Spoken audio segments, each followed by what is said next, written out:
चला तर श्रावण सुरू होतोय त्याआधी हा झणझणीत असा बेत व्हायलाच पाहिजे। त्यासाठी एका भांड्यामध्ये 5 चमचे दही घ्यायचं, छान असं फेटून घ्यायचं। त्यामध्ये अर्धा चमचा हळद, 1 चमचा धणे पावडर, अर्धा चमचा गरम मसाला आणि अर्धा चमचा काश्मीरी लाल मिरची पावडर घालायची। सर्व साहित्य मिक्स करून घ्यायचं। अर्धा किलो चिकन 3 ते 4 वेळा स्वच्छ धुवून घेतले ते घालायचं।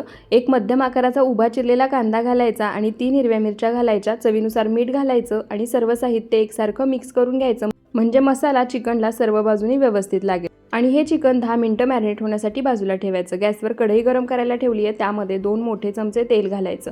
तेल गरम झालं की 1 तमालपत्र, 1 दालचिनीचा तुकडा, 2 हिरवी वेलची आणि अर्धा चमचा जिरे घालायचे। एक अर्धा मिनिटं परतून घ्यायचे। 2 मोठे चमचे खलबत्त्यामध्ये जाडसर कुटून घेतलेली आलं लसणाची पेस्ट घालायची। कच्चेपणा जाईपर्यंत परतून घ्यायची। 2 उभे पातळ चिरलेले कांदे, 2 चिरलेली हिरव्या मिरच्या घालायच्या आणि कांद्याला हलका गुलाबी रंग येईपर्यंत परतून घ्यायचा।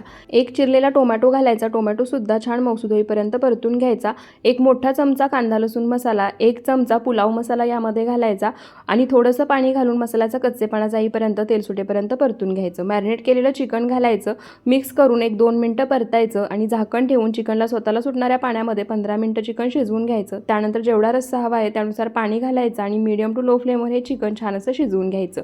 बॅचलर्स सुद्धा अगदी सहज बनवू शकतील असं मस्त चमचमीत चिकन तयार आहे। मस्त ग्रेव्ही सुद्धा तयार झाली आहे, तुम्ही सुद्धा नक्की बनवून पहा।